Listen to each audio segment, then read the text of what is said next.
if you have an HDB flat that is almost or just finished your minimum occupation period or MOP, you might be wondering, should you sell or stay? For many Singaporeans, hitting MOP feels like graduating from a long course. For the past 5 years, you were locked in by HDB rules and now the doors are open. You can finally sell your flat on the open market, rent out the whole unit, or even buy a second property if your wallet allows. But with the current property market looking a bit sketchy, the big question is whether you should sell or stay. Let's look at the hard truth, hidden costs, and your strategies so you can make the most of your flat. Before we jump in, let's look at the reality of the current property market. If you collected your keys around 2021, you bought your flat right before or during the pandemic housing boom. You probably got it at a relatively good price, but the market today is different. For example, the resale market is stabilizing. So after nearly 7 years of non-stop price hikes, the HDB resale market has finally started to flat out. So earlier this year, the resale price index or RPI actually dipped slightly by 0.1%. But to be fair, it's not a crash, but it's just more of a flat line. However, having said that, the crazy gold rush fever of 1 million flats still making headlines every now and then. So at the end of the day, it still depends on the location of the flat as well as the age. And then another thing that influenced the market today is the plus and prime effect. If you bought a BTO recently under the new framework, many people got subjected into 10 years MOP, especially if the flat is in great locations.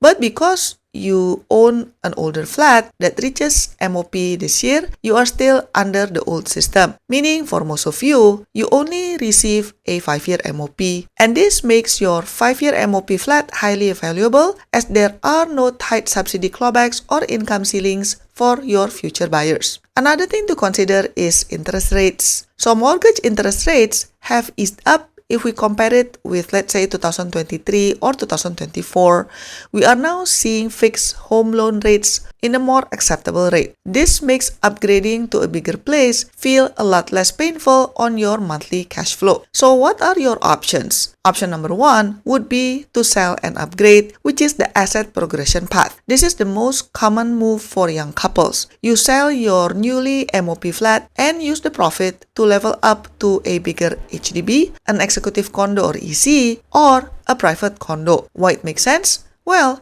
your flat is at peak attractiveness. A 5-year-old flat is like a used car in a mint condition.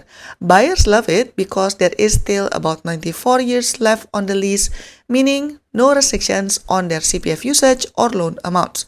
The renovation is usually still relevant and modern, so buyers feel they can move in immediately without spending too much money. And also, you can avoid the ABSD trap. If you sell your HDB before signing the option for your private property, then you do not need to fork out the hefty 20% additional buyer's stamp duty upfront.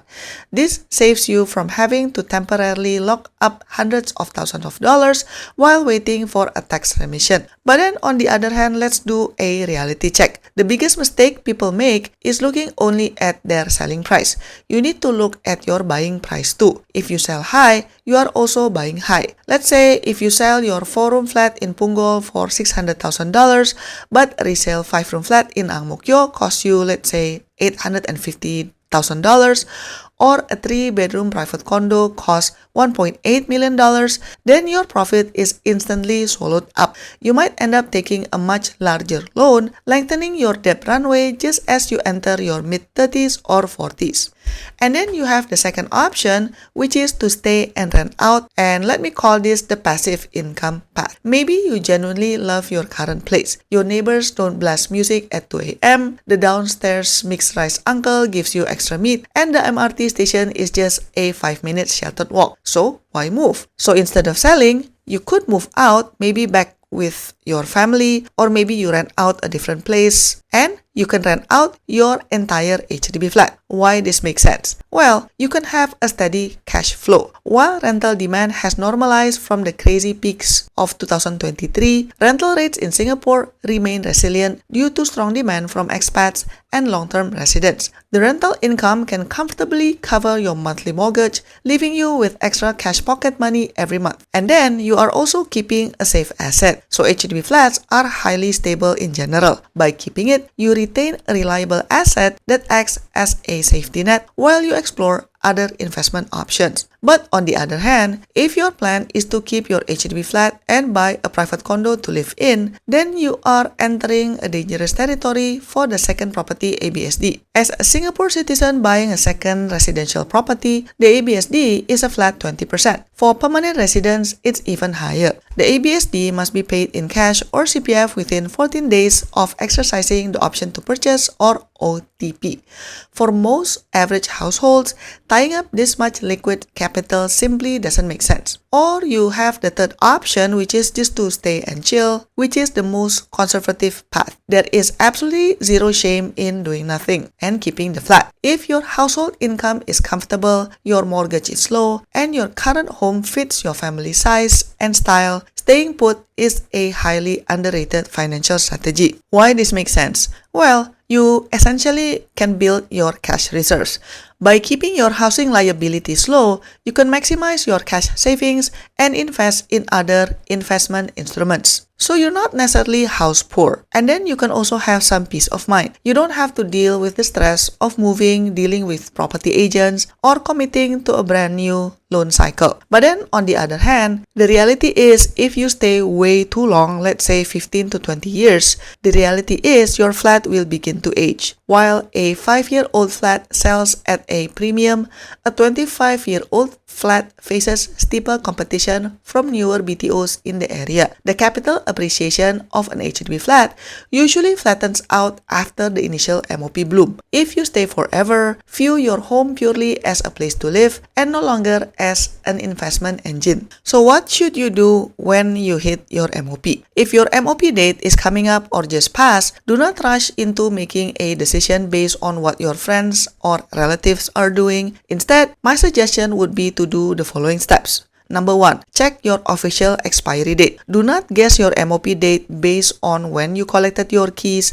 Please log into my HDB page using your SingPass, and HDB will tell you the exact date based on physical occupation, excluding any periods where you might have sublet rooms or have been overseas. And then step number 2 would be to calculate your actual. Use the HDB sale proceeds calculator online.